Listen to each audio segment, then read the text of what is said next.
তো ওনার সাথে আমার গারদে দেখা। তো ওনাকে নিয়ে যাচ্ছে আবার রিমান্ড চাওয়ার জন্য, আর আমাকে নতুন করে রিমান্ড চাওয়ার জন্য উঠাইছে।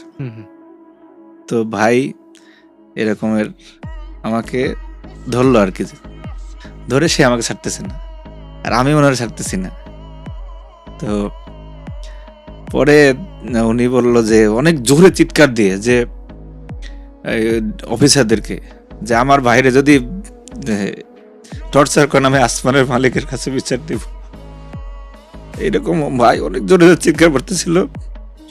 এবং ওইখানে গারদে যত মানুষ ছিল আর কি, সবাই আপনার মানে এই সিনারিও দেখে মানে ওখানে একটা কান্নার রোল পড়ে গেছে।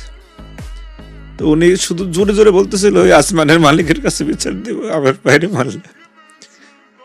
তো সেই অবস্থায় যখন আমরা দুই ভাই জেল একসাথে, তো হঠাৎ করে একদিন পত্রিকা পেলাম আর কি, রিপোর্টার উনি একটা স্টোরি লিখছিলেন আমার মাকে নিয়ে, যে ৭৫ বছরে আম্বিয়া খাতুন সন্তানের জন্য কোর্টের বারান্দায় মানে আমার মা এভাবে বসে থাকতো। তো সেই নিউজটা যখন আমি জেলখানার ভিতরে একটা জায়গায় আছে সমকাল পড়তেছিলাম আর কি, পরে হঠাৎ করে দেখি যে আমার মা বসা ওই নিউজটা। তো সরি, আমাদের এই ধরনের সময় মানে এই ছাত্রদলের আপনার অধিকাংশ নেতাকর্মীর জীবনে এই ধরনের সময় আমাদের গেছে, এগুলি ফেস করে এই প্রতিকূলতা দেখে দেখে।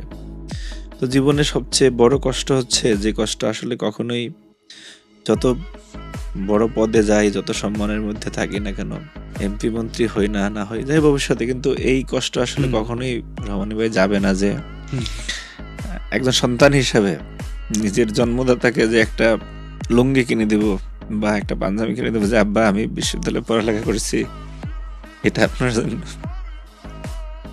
এই সুযোগ আমার। আমাদের এরকম আমাদের সবারই প্রায় গল্প এরকম। আমাদের আপনার কতজন, আমাদের ওই যে ছোট ভাই আব্দুর রহিম রনি আছে, সে তার বাবার জানাজায় যেতে পারেন, এরকম অসংখ্য উদাহরণ আছে আর কি। এই ধরনের একটা দুর্বিষহ সময়ের মধ্যে আমাদের জীবন গেছে ভাই। তো যাই হোক, মা এখনো বেঁচে আছেন আলহামদুলিল্লাহ। তো মা সেই উদ্বেগ উৎকণ্ঠা এখনো যায় না আর কি। যদি আল্লাহ তৌফিক দেয় যে সামনে কিছু করার, তো মার জন্য করবো ইনশাআল্লাহ।